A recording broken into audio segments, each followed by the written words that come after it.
Kasi kung minsan, nasa diskarte rin na pagkuha ng booking para malaki yung kitain mo mga parts. Pero kung minsan talaga, may mali tayong desisyon na pagkuha ng booking, napapapangit yung kinikita natin. Yan yung dalawang booking natin mga parts. So, 2,000 siya. Isang papuntang Pasig, isang papuntang Antipolo. Kaya okay talaga mga parts pagka mapapadpad ka nito sa Binondo.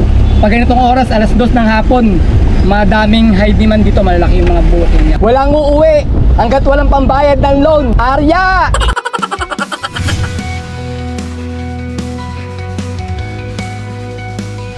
Good day mga pards! Today is another booking day na naman tayo.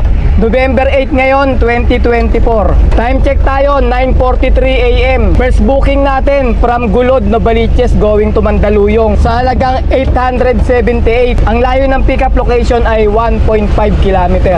Punta na kami sa may pickup location. 1,000 kg to mga pards. Habang papunta tayo ng pickup location mga pards, nakakuha na ako ng kasabay. Ito, from Novaliches proper going to Mandaluyong din sa halagang 517. Ano to mga pards? 300 kg lang to. Ang layo ng pickup location niya mula rito sa may pinagpipickupan namin ay 2 km. Pagtapos namin ma-pick up yung first booking namin, pupunta na kami dito sa may second booking natin. Pick up tayo mga pards.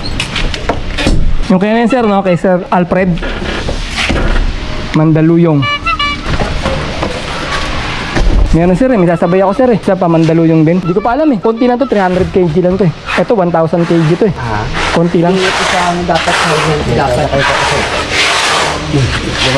Ilan tiles ba yan sir? Ano pick up pa tiles lang? Opo, puro tiles lang. 5 na piraso itong ganitong kahon, tsaka 3 piraso pa, tapos 2 kahon. Sasakad nyo ba lahat sa dulo? May sasabay ba kayo? Meron sir May kasabayan Pero konti lang naman yun, 300 kg. Hello, lalamog po. Hello? Ay sir, lalamog po sir. Nasa may bakery na po ako sir. Sa anong bakery, sir? Baka sa Julius kayo napunta. Hindi, katabi po ng ng Sophia Salon Barbershop. Ayun po, tawagan ko yung tao ko dyan Wala kasi ako dyan Wala ka rito. Sige.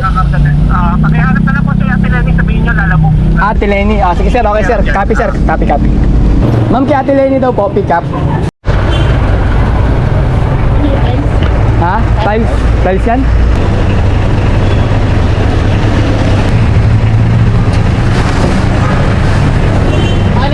Okay na, wala na. Sige, salamat. Okay mga pards, na-pick up na natin yung first at second booking natin. Papunta na tayo ng drop-off location. Ang layo ng drop-off location ay 18 km. Alright, let's go! Friday ngayon. Friday is the new Monday. Kita nyo naman mga pards, di na kailangan pang sabihin pa. Kapag ganitong sobrang traffic, tapos nahihirapan ka pa kumuha ng first booking mo, natatagalan ka pa. Parang ayaw mo na mga pards. Pero hindi mga pards, hindi tayo susuko. Dahil marami na tayong pinagdaanan. Ngayon pa ba, marami na tayong utang na loan. Credit card, home credit, bill is, Shopee, Shopee Pay Later, Shopee Loan. Ngayon pa ba tayo susuko kung kailan marami na tayong babayaran? Walang uuwi hanggat walang pambayad ng loan. Arya! Ito talaga ang Quirino Highway, yung lugar na iniiwasan talaga ng mga taxi driver mga pards. Kasi natatalo sila rito nauubos yung oras nila sa ganitong traffic. Tapos bigla silang iiwanan ng mga pasahero nila, lilipat na ng ibang sasakyan. Kaya nga kami dati pagka sumasakay kami ng taxi, papara kami pagka sinabi namin, tatanungin ng taxi driver, saan kayo sir? Ano sir, Novaliches ba yan? Bilang aayaw, sabihin, ay hindi sir, uuwi na po ako Bilang magdadahilan ng ganun Hindi na sabihin na sobrang traffic dun sir Ganun, di ba? Kaya iniiwasan talaga to itong lugar na to dahil grabe yung traffic dito mga pards Pero kami, sanayan na lang mga pards Mag-a-adjust ka na lang talaga pag papasok ka ng trabaho, agahan mo talaga kasi malilate ka rito. Ang hirap talaga mag-vlog, para kang baliw, kinakausap mo yung camera. Hanggang sa tatay, tay tingin, Brad Pitt, ashades pa.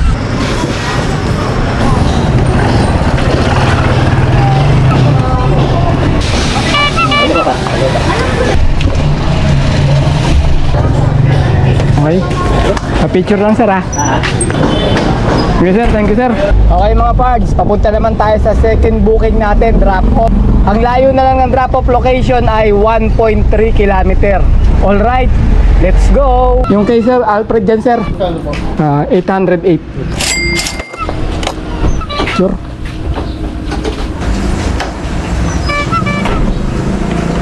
Ay. Alas 12:13 na mga pards. Bago kami kumuha ng third booking, break time muna. Nagbago kami ng ulam galing sa bahay. Kaya libre ulam tayo ngayon. Tapos kanin. Ayan, kanin na malupit. Okay, break time muna kami mga pards. Kain muna kami. Time check, 12:33 PM. Pang third booking natin from San Juan going to Manila sa halagang 362. Ang layo ng pick-up location ay 3 km. Papunta na kami sa may pick-up location. 1,000 kg to mga parts. So kinuha natin na booking papuntang Manila. Okay, ito kinuha namin kasi para makarating tayo ng Manila, dun tayo maghanap ng magandang booking, magandang pamasahe or double booking mga parts. May lumabas ng booking mas nauna dito sa may booking na nakuha natin. From Mandaluyong going to Valenzuela sa halagang 880. Pero hindi ko kinuha mga parts, mas pinili ko itong murang pamasahe para makarating lang tayo ng Manila. Tapos dun tayo maghanap ng magandang booking. Kasi kung minsan, nasa diskarte rin na pagkuha ng booking para malaki yung kitain mo mga parts. Pero kung minsan talaga may mali tayong desisyon na pagkuha ng booking, napapapangit yung kinikita natin. Kaya kailangan talaga diskarte talaga sa pagkuha din ng booking. Iisipin mo din, hindi ka basta yung banat lang ng banat sa pagkuha ng booking. Kasi pagka ganon, banat ka lang ng banat, minsan may talo ka na booking na makukuha. Yun ang magpapapangit sa biyahe mo. Kaya kailangan diskarte rin talaga. Gusto mong kumita ng malaki. Okay, papunta tayo sa third booking natin, drop off. Ang layo ng drop off location ay 6.7 km. Alright, let's go! Sabi daw nila, mabilis daw ako magsalita. Kung minsan daw, hindi na raw naiintindihan. Sino may sabing mabilis ako magsalita? Hindi naman naiintindihan naman Sino may sabi nun? Makakating labit. Yan mga parts, may lumang simbahan pala rito sa may pagitan ng New Panaderos saka Pedro Hill. Ayan Our Lady of Abandon, Manila. Kaso may parang nire-repair siya sa harapan makalumang simbahan.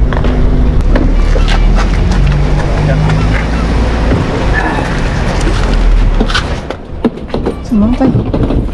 Sa tayong Binondo mga parts, doon tayo mag-aabang ng booking natin. Kasi mas maraming booking dito sa may Binondo kapag dito tayo mag-aabang. Mas madali tayo makakuha ng booking dito.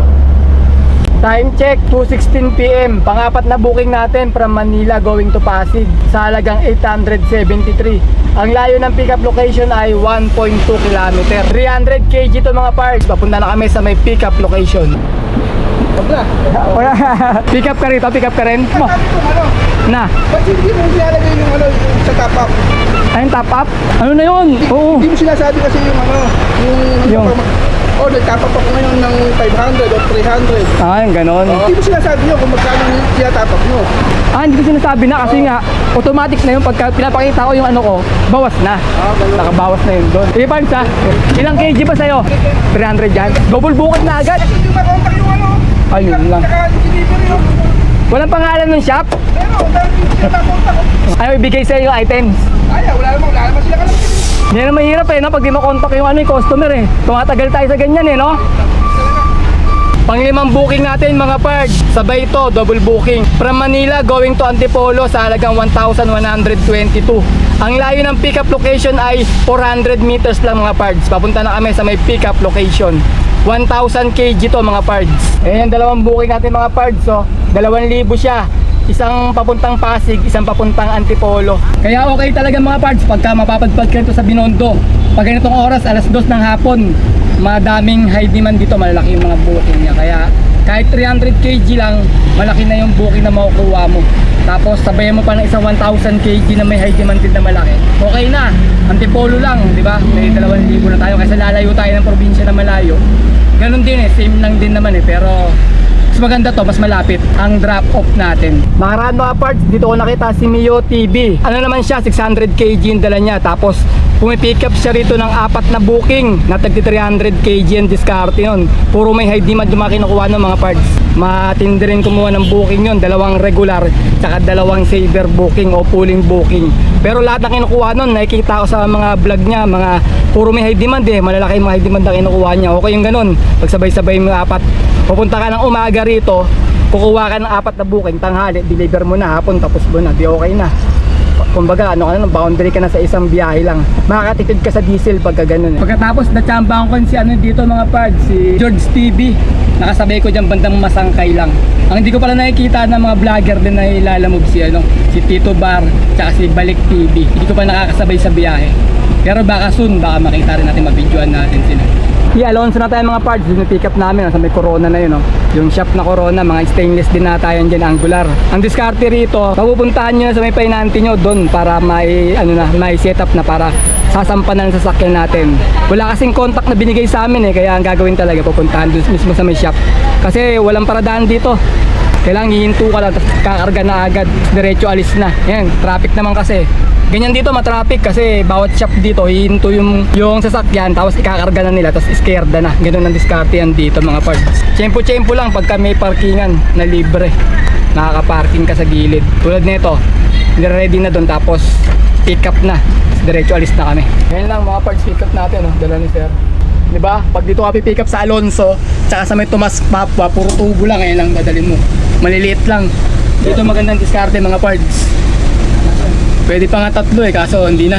2 booking lang gagawin natin. Diretso na natin to. Alam pala yan? Ayan lang. 12 peraso lang na angular. Salamat sir! Marami. Ayan lang, 12 peraso lang na angular. Sarap pag pick up dito mga parts, sa Parting Binondo. Malakas dito pagka Webes tsaka Biyernes. Okay mga parts, na-pick up na natin yung 2 booking natin. Yung pang-4 na booking at pang-5 booking. Papunta na tayo ng drop-off location. Ang layo ng drop-off location ay 12 km. Alright, let's go! Nandun yata kay sir yung nagkarga sa amin yung resibo. Yan sir, pakiano na lang sir. Kasi wala kaming buhat sir Walang bayad yung buhat namin. Dahan-dahan, masulat ka tayo. Matalim to yung nawakan mo isa. Matalim. Okay, papunta na tayo sa pang-5 booking natin sa drop-off. Ang layo ng drop-off location ay 14 kilometers. Alright, let's go! Magandang gabi po, lalamove po ma'am. Ma'am, yung po yung kay Ma'am Carol daw po, dito na papaiwan. Yung angular ba yan? Apo ma'am.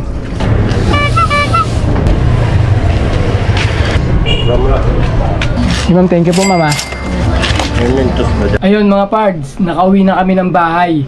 Bale, 6:30 ng gabi namin natapos yung last booking namin. Umuwi na kami mga pards kasi pagod na rin ako saka sobrang traffic kasi.